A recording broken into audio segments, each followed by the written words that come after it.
In this world of technology, things are ever changing, rearranging. You need someone to help you out. I know someone who can. Come and take a journey with me as we go through the land of technology. You'll never be alone. You'll be with Paul Amadeus Lane in the Tech Zone. Welcome back to the Tech Zone. I am Paul Amadeus Lane. It's our final segment of the show. Can you believe it? We've been talking to a lot of great companies out there, a lot of great innovation. And when it comes to CES, remember it was just all about the cell phones, the tablets, the TVs. You wanted to find out you only get an 80 or 90-inch TV. But there's so much tech coming out of CES 2020 that we wanted to make sure that you are informed. There's a lot of different topics out there that you want to make sure that you follow. And in our homes, all of us are getting enamored by the smart home craze. We either have a smart speaker in the house, we have Alexa, we have Google Hub, we have all these different smart devices out there, and they're all connected wirelessly. So how can we make sure that we have the best platform out there to achieve this objective? Well, I had an opportunity on Monday of this week to listen to an amazing roundtable discussion of some great minds when it comes to connectivity and wireless. And I wanted to make sure that I had the ones on the show to talk about what their platform is going to do to really meet the challenge when it comes to wireless connectivity. I'm talking about the folks over at PLUME. And joining me right now is the Chief Commercial Officer of PLUME. We have Tyson Marion joining me. Tyson, welcome to the program, my friend. How are you? Hey, thank you. Thanks for having me. Very excited to be here with you, Paul. Hey, great to have you, my friend. And you've been around the tech world for many, many years, my friend.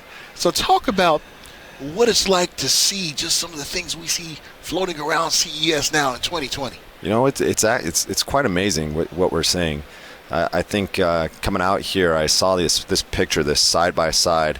It was a picture of a human, and next to it there was another human, but it really actually wasn't a human. I couldn't tell the difference, and the advancements that we're making there are completely unbelievable as it relates to artificial intelligence, and just thinking that at some point and someday, all of the data that's collected out there is going to turn into things that are so smart that we can interact with, you know, these unique devices, and that I would consider a device. We would never know the difference. So the amazing strides people are making, it's really unbelievable. Yeah, it's really, really, really. Tyson, I heard a talk the other day about the Internet of Things. Now they say it's the intelligence of things. And Tyson, being in the tech field for many years, what's your thought when you hear that? Yeah, my thought is that, you know, consumers are looking for all of us to cater to and personalize their experiences. And as it relates to intelligence, all of their experiences are based on data that's being produced around them. And to make sense of that data and deliver those catered and personalized experience, it's all about the intelligence. And we better know those consumers, and be able to make sense of those things that are happening around them, because their expectations of intelligence have changed, right? Their expectation of what we can do for them based on the data that they're providing us, even the money that they're spending with us, is so important to actually deliver those experiences to them. And the only way you can really do it is through the intelligence. That is so true. That is so true. So when we look at PLUME, and tell me about PLUME and the impact that you're having on the Internet of Things and the smart home, and how are you doing things differently? Sure. So PLUME is a consumer experience management platform. And there's some key points in there. We're focused on consumers. We're focused on helping our customers, who are internet service providers, deliver on a better experience with all the things that they have around them, all the smart things that they have around them. And PLUME is driving the evolution of the smart home. If you think about, a few years ago, 5 years ago, it was all about the devices and the devices coming into the home and producing new data. But the reality is that, again, going back to your first question, the consumers are expecting intelligence. And these devices, really what they are, they're only on-ramps to new data. They're creating a whole bunch of new data around them in their home. And ultimately what Plume is doing is taking that data and ultimately driving these new personalized experiences for them. And it's not necessarily just about the device. Remember those, again, 3 or 5 years ago, it was all about which lock was released or which doorbell was released. Today, it's not about that. Today, it's about the data that's being produced in that home and creating those personalized experiences based on that data. And that's where the evolution of the smart home is really coming from, is the ability to do that. And Plume today sees over 600 million devices on its network. So all of that data that's being collected, we're running through machine learning algorithms. We're looking at data and we're ultimately making sense of that data so that we can take people from an expectation, right, to an action, right, and ultimately deliver on the promise of the smart home 2.0 is really what we're calling it. And that's a very, very, very good point, Tyson. And you guys unveiled, is it Plume Motion Aware? Is that what you guys unveiled? We're calling it Plume Motion, yes. All right, let's talk about that. Sure. So Plume Motion really takes the Wi-Fi enabled devices in your home and turns them into motion sensing or sensors inside the home. Doesn't mean you remember we all have these sensors around our home. We oftentimes peel them off, take them off doors, take them off, windows. Though, all of those sensors in the home are no longer necessary. What Plume has done is actually turned all your Wi-Fi enabled devices into sensors to make your home smarter and more aware of the motion that's actually happening inside your home.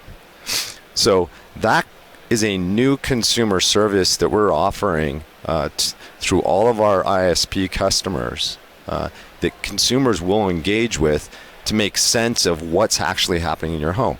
Give them things like peace of mind, right? I'm not home. Is there motion taking place inside my home? And ultimately, taking and aggregating all those sensors in your home, all those existing Wi-Fi enabled devices, is a new and unique way to ultimately sense motion taking place inside the home. I always like to say that if you think about a room full of smoke and you're kind of walking through that room and the smoke goes in all these different directions, that's essentially what Wi-Fi or RF waves are actually doing inside that home whenever you walk through that home. And that's the technology that we're ultimately using to provide the motion awareness of what's taking place. And we fuse that data, that motion data, together with other information that we have about who's in the home so that we can do things like detect exactly who came home and when they came home. So I have a young daughter. I want to know she got home from school. First thing, I get alerts that somebody walked, that there was motion inside my home, and I can fuse data together from the Plume network that says that person was actually my daughter. So it provides me a lot of peace of mind as to when my daughter came home and everything's good inside the home. Amazing possibilities, my friend. It gives us our peace of mind. And when we look at kind of the biggest commercial drivers when it comes Sure. to this, what would you say that is? Yeah, it's funny because the motion, what Plume released on Monday in this motion kind of peace of mind, this awareness use case is just the beginning. If you think about the extension of use cases using the same technology, you think about things like care inside the home, right? And it hits home for me because I have a 90-year-old grandfather that actually lives overseas.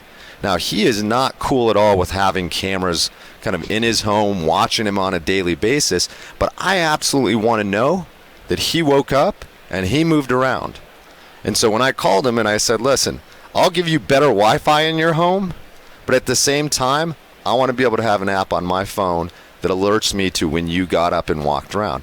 And that he was completely fine with that particular use case and that sort of method of delivery and of intelligence to me that he actually got up and walked around. Wow. So if you think about the commercial drivers for that, that can extend very quickly into things like the insurance and the healthcare space, where if you think about in the United States, one of the leading killers in the United States is congenital heart failure. If you think about some of the medicines used to help with congenital heart failure, one of those is a diuretic. And so understanding whether or not somebody is moving in between and, moving in within their home, and believe it or not, ultimately using the restroom, gives you as the insurance provider an indication that somebody is actually taking their medicine. Now, if they're not, the chances of them going back into emergency room, right, and having to pay somewhere between their insurance provider having to pay $7,000 to $10,000 for them showing up again, that's something they don't want.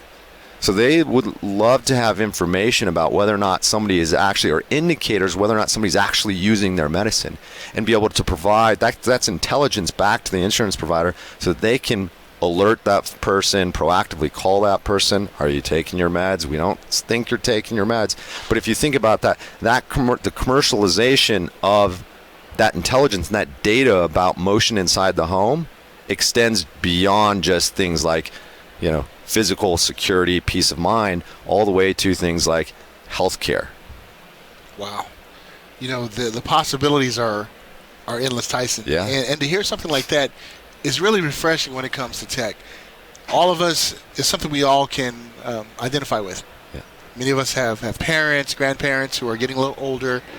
They're not really cool with tech. They don't, they don't want nobody to watch them, no cameras or anything. But something like this, it's like it bridges that gap, between that generation, so we can make sure that they're okay. And when we look at smart homes, and right now we have an average about 18 plus devices in a home today. Yeah. I remember 5 or 6 years ago, I was getting a new router, and I had Spectrum. Spectrum was like, "Well, how many devices do you have?" I said, "I have 11."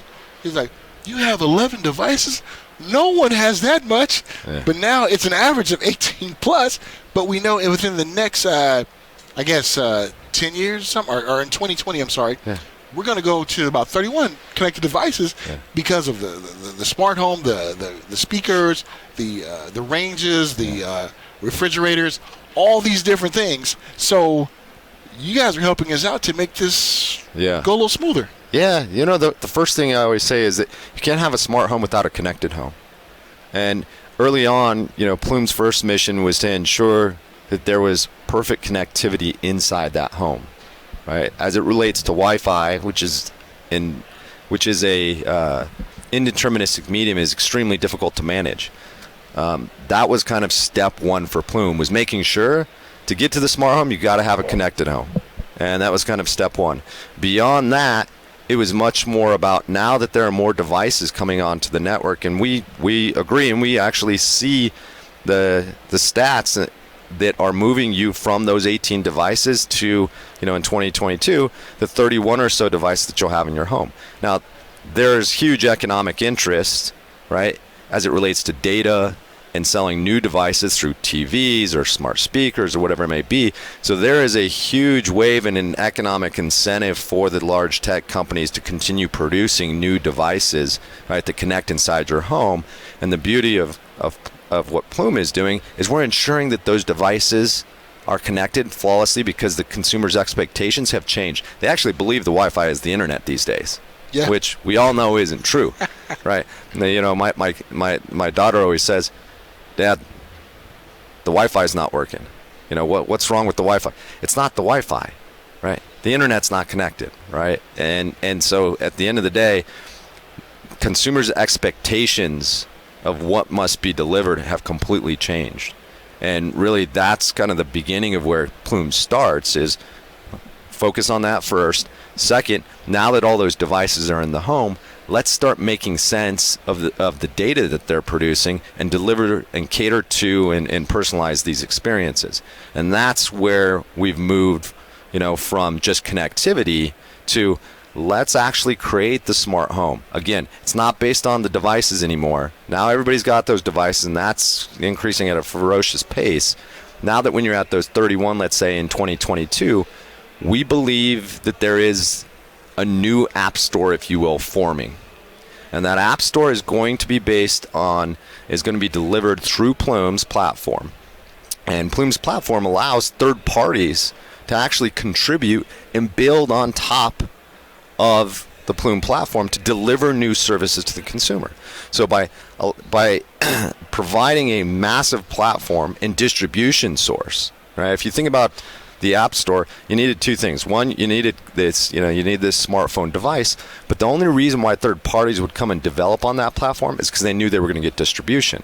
Plume's scale allows distribution, so third parties, people who are much smarter than me or much smarter than Plume, can start developing new use cases based on the data of all those devices that are coming into the home.